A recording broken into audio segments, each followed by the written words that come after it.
We are a band called Chuck's Papas. We make indie rock kind of stuff.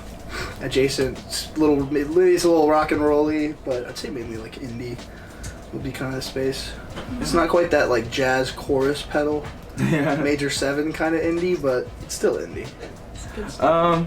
We could not come up with a band name, and we were like ordering Papa John's one night, and someone said John's Papas, and then we were like, that's kind of cool, but let's change John to Chuck because his dog's name is Chuck. Yeah, my dog's name is Chuck. So we're like, whose papas are we? Yeah, so we were like joking about it for a while. We were like, oh, this is the worst name. And then after 2 weeks, we just gave up and we're like, let's just do Chuck's Papas. That's just got to be the name. Yeah. Because it was like a month we've been playing and it's like no name. Yeah. Like, God damn it, you just need to have a name. You can't be a band with no name. Yeah. We were Winternet for a while. That was my idea. That was terrible. Yeah. That one's terrible. Calvin wasn't here. I'll do this one.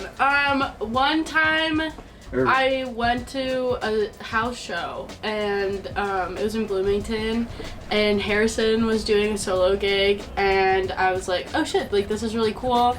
And then he ended up having an after party in this house. And throwing full lore out there. Yeah, oh yeah. And then it was really fun. We ended up becoming friends. Ryan and I went to high school together. Our original bassist also went to high school with us. Ethan kind of came along a little bit later, and then Sophie, our original bassist, graduated, and then we recruited Calvin. Yeah, but we all became friends, and it's pretty fun to do. Yeah, it kind of started as an accident. Yeah. In a weird way. Yeah. Like, Sophie and I began jamming, and then we were like, Marty, you should just play drums with us. And then we were like rehearsing, and we were like, Ryan, you should just come sit in on a guitar. And then we were like, well, I guess this is just the band now. Yeah. And so it kind of just took off from there, I guess. I mean, me and Harrison had been talking about getting a group together for a while because we wanted to do the band thing and like play shows and write stuff. But by the time we like got together as Chuck's Papas, it was more like, it was more just like accidental, just like hanging out. And like, it was more like four like friends hanging out, screwing around. It was more about playing shows at the start, I think, too. Like we had like, you had a few songs and like I had a song or two when we started, but it was more so like we wanted to just like play in our garage for our friends and stuff, and then it kind of and we spawned into more of a thing. We each have solo stuff, so we were kind of relying on the solo like music for the beginning. At the start, it was like a weird mishmash thing. Yep. Take this one, Calvin. I think that our music, I guess you could say, it has more like, you're gonna hate this, it has more like classic rock blues influence than, like a little more than most other like indie bands our size. So we fall more in like Twin Peaks, like that style. Yeah. Rather than like a lot of like bands that are indie will do, it's just this chord. Oh, jeez, man. It's a little out of tune. New but set. we usually do this chord. Yeah. And I think that's the difference. Yeah. Well, and actually, me and Ethan's the keyboardist in the band. Me and Ethan have a Grateful Dead cover band. So like, and that started way before this band started. So we kind of had that influence going into it with the whole like classic rock Grateful Dead thing. Yeah. So. Yeah. Maybe. Easily. He plays the fucking keyboard. Yeah. He takes up so much space. He has to, whatever stage we have to dedicate 33% of it to whatever to his giant spaceship controller. Ethan gives us bad press. We're just screwing around. We love it. If anybody left the band would end. Yeah. Like it's the five of us. I mean, Sophie had to leave the band last spring because Sophie graduated and lives in Chicago now, and we were kind of like scrambling for a while. But once we met Calvin, we were like, this is a perfect fit. Yeah. But yeah, I feel like from here on, I can't see us changing lineups at all. Yeah, it'd be dumb. That's a good question. I like that one. For the most part, Ryan and I would kind of write stuff individually and bring it, and you're a bit more formative than I am. When I show up, I'm like, I want it done like this because I'm an asshole like that. But one of our recent songs, we kind of took the opposite approach. Ryan was like, "You have to have a song written for this record," and I was like, "Relax, man, I got it." And so we just started jamming something down here, like, and like I took some like words from a song you wrote like a year ago that you never finished. It was like, "Oh, this is my song now. I'm taking these."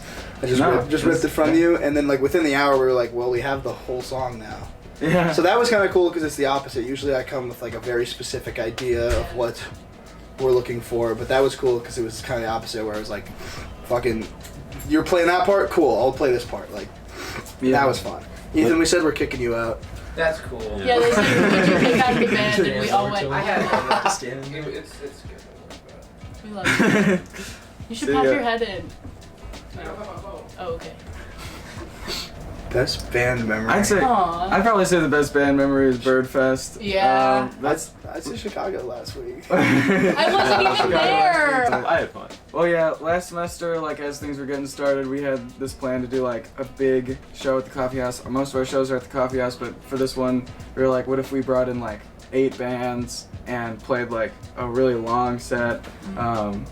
So that was really fun. Like Yeah. kind of getting all our friends to come down and yeah, doing a longer thing. It was a good time. Yeah. And that's where I met you guys. Exactly. Yeah. Definitely a lot of good memories. We got music coming. We got a new EP That's on the what's way. that's what's We've been next. working on it for a while. And also Birdfest 2023. Birdstock. Which is going to be Change the name. Birdstock now. Okay. We can do a 2-day thing. It'll be in We can March. get 50, 70, 100 bands. Yeah. For sure. For No, sure. All at the coffee house. Yeah. right. Just no, we're doing it here. Yeah, and 20 band. I'm talking 20 band bills.